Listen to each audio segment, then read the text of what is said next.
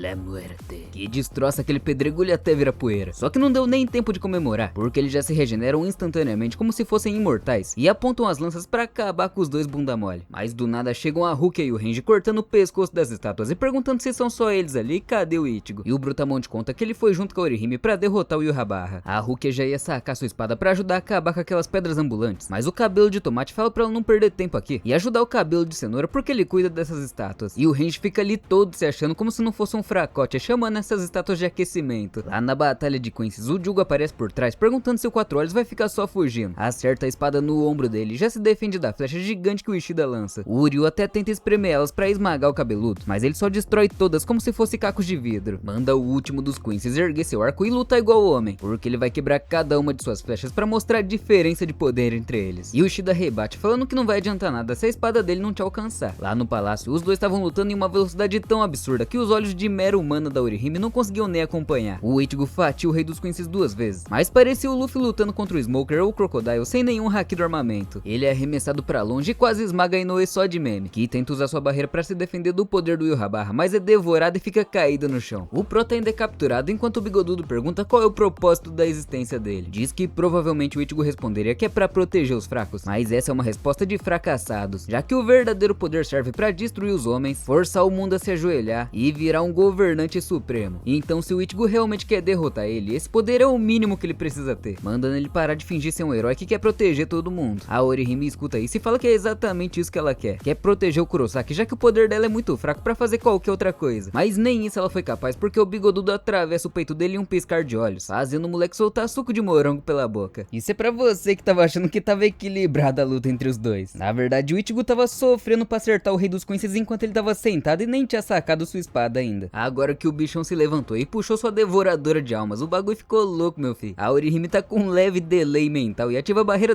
depois que o prota já foi perfurado. O Yurrabarra fala que ela é muito insolente de achar que pode competir com ele e enfia a espada nele de novo, mas ela rejeita e cura o Ichigo no mesmo segundo. Ainda quebra a espada do velho, que fica de saco cheio, e manda um terremoto pra cima dela. Ela tenta rejeitar também, mas é claro que falha miseravelmente e é mandado voando com tudo na parede. Ela escapou de ficar tetraplégica e mais a névoa negra faz curva na barreira dela e perfura seu peito por trás. O Ichigo fica desesperado, mas o Coroa pergunta se ele realmente acha que pode se dar o luxo de se preocupar com os outros nessa situação, e abre também um buraco no peito dele pra acabar com toda a esperança que eles tinham. Mas mesmo toda ferrada, só o pó da rabiola, ela ainda ignora os próprios ferimentos pra rejeitar os do Ichigo. E então Yurrabarra fica animado e manda ela mostrar os seus poderes até eles se esgotarem completamente. Joga o Ichigo no chão e esmaga a mina na parede com tanta força que ela parecia um chafariz de tanto sangue que tava jorrando. Ela rejeita e se cura de novo, mas o psicológico e o fôlego já estavam indo pros carai, porque ela pode até curar os ferimentos, mas não esquece de toda a dor infernal que ela passou. E o bigodudo maldito começa a brincar com ela, perfurando a mina de todos os lados sem a menor piedade. Ela usa toda a sua força pra rejeitar mais uma vez e tava parecendo um zumbi com tanta dor acumulada. E o pior de tudo é que ela não ligava de estar sofrendo tudo isso, mas não podia se dar o luxo de morrer porque precisava curar o Kurosaki e dar tempo pra ele se regenerar. O Ichigo tenta gritar pra ela que já chega, e o velho tenta degolar o pescoço dele, mas ela usa 100% da sua força de vontade pra rejeitar antes que a cabeça do moleque saísse rolando. Só que com isso ela não aguentava nem ficar de pé e cai no chão com o rabetão empinado pra cima. O rei dos Quincy's nem acredita que ela tá usando suas últimas forças pra proteger o Ichigo, mas fala que não vai fazer diferença nenhuma. Lançou o ataque decisivo pra acabar com o mozão dela bem na sua frente, enquanto ela se lamenta por ser fraca demais. Mas do nada toda a névoa negra é congelada e a Rukia chega falando que a Ruivinha aguentou muito bem. Diz que ela chegou pra ajudar e já arremessa o Ichigo lá pra trás. Ele fica desesperado perguntando se a Inoue tá bem e agradece falando que agora ela pode descansar. A Rukia olha pra ele e pergunta se por acaso ele viu o Shed bagaçando a Orihime pra ter nascido esse chifrão aí na testa dele.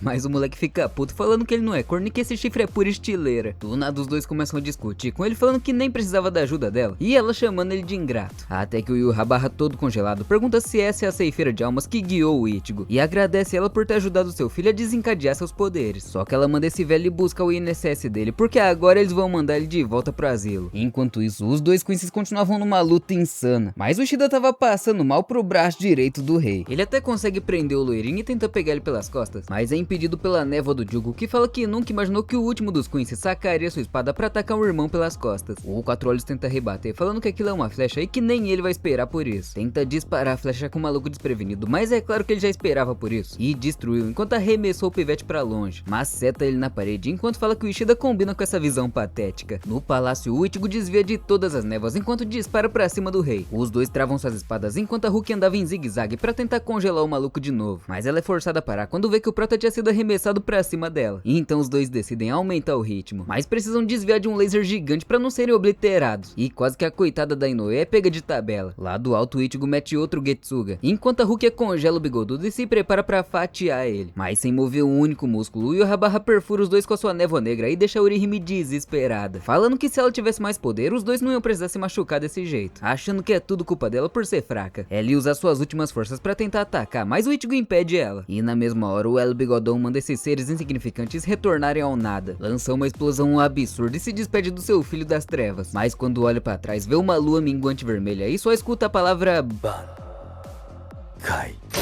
E fica animado que finalmente vai ver o verdadeiro poder desse moleque. O Ichigo começa a andar pra frente com as chamas cobrindo seu corpo, e dessa vez 2 chifrões maiores ainda. E a Rukia fala que então essa é sua Zangetsu. O Yurrabarra fala que vai forçar todo o poder do pivete e se curvar diante dele. Lança vários disparos simultâneos pra acabar com os 3 de uma vez, mas o Ichigo simplesmente dizima todo o poder, e com a aparência do próprio diabo. Ele caminha falando que precisa desse poder pra proteger todos desse monstro. É claro que o rei dos Quincy's fica puto falando que ele continua fraco pensando desse jeito, mas o Ichigo spawna na frente dele fatiando mais uma vez. O Kuro fala que não vai funcionar enquanto corta ele no meio, mas fica perdido quando vê o moleque atrás dele afundando seu espadão. E parecia até que ele tinha desbloqueado o Jutsu Multiclones da Sombra, porque enquanto um batia já tinha outro Ichigo chegando por trás pra macetar ele. O Yurrabarra fala que essa Reiatsu é desprezível, mas estava sendo feito de bobo na roda, porque o prota vinha de todos os lados em uma velocidade tão absurda que nem ele conseguia acompanhar. Nenhum dos ataques do inimigo funcionava, porque agora parecia que os dois eram iguais, e ele só evaporava como poeira quando era acertado, mas aparecia de novo pro fight. forte. O Bigodudo fala que esse poder é diferente dos Shinigamis, mas já falou que o Ichigo é fraco demais. Só que quando olhou pra frente tinham vários clones sombrios. E ele tenta farpar falando que com esse poder ele nem precisa mais dos amigos dele. Todos os clones vão pra cima de uma vez e alguns são fatiados, mas os que sobraram começam a atacar ele de todos os lados, porque agora é ele que tinha virado a bolinha de ping-pong. E o Ichigo mete um Getsuga Tensho nessa nova forma que era tão insano que simplesmente forma uma lua minguante das trevas em cima deles. Os capitães olhavam de longe assustados, e a Orihime vendo cara a cara nem conseguia acreditar, porque na frente dela tinha simplesmente um monstro. O Yurrabarra tinha sido dizimado em vários pedaços, mas fala que tá sendo subestimado e precisa entender o seu filho pra poder devorar ele. Que papinho de Jack, hein, cê é louco. A Rukia grita desesperada pra aproveitar a chance e matar ele, mas antes que conseguisse usar seu Getsuga, o rei lança várias flechas negras que começam a perfurar o moleque. A Orihime corre desesperada pra curar ele, mas é pega pela névoa, enquanto o maldito fala que vai fazer questão de matar ela por último, pra ela sofrer vendo todos seus amigos virar estampa de camisa, só pra mostrar o quanto ela é fraca e impotente. Ela tenta reagir e o Yurrabarra admite que ela é realmente corajosa, mas tá muito longe de ser digna de lutar ao lado do Ichigo. Antes que ela continuasse falando, o chifrudão dispara pra cima pra calar a boca dele, mas é cercado pela névoa, enquanto o rei fala que essa mulher é a fraqueza dele agora e também foi no passado, e conta que o que tá fazendo ele perder essa batalha é justamente o motivo que ele luta, que é o de proteger. Então a Rukia congela o chão e com um único olhar os dois se entendem. Ele cria mais 1000 clones da sombra que partem pra cima, mas são todos amassados. Só que isso era só uma distração pra criar uma cortina de fumaça e dar a chance da Rukia usar sua Bankai.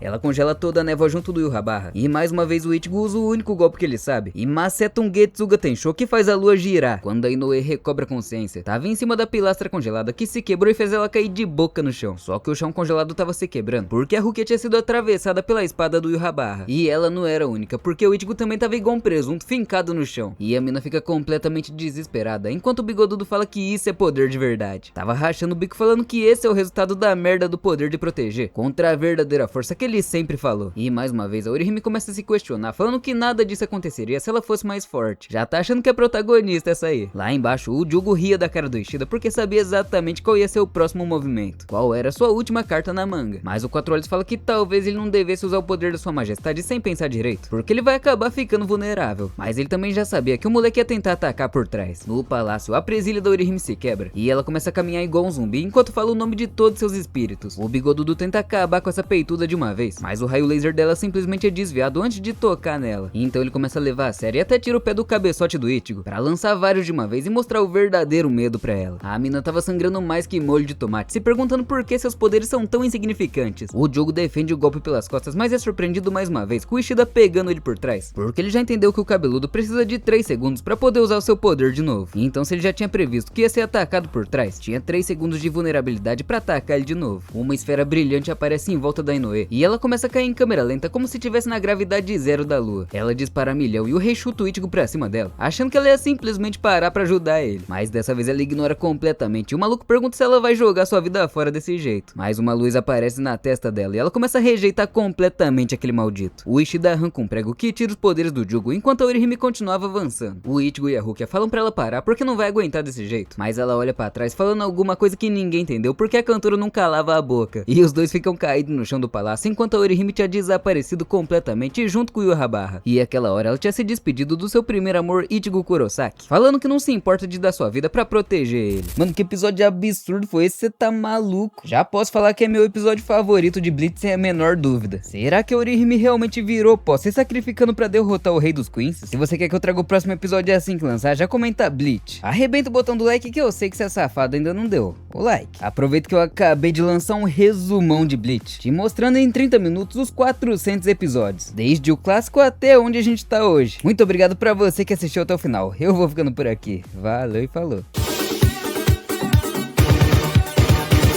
Ladies and gentlemen, her.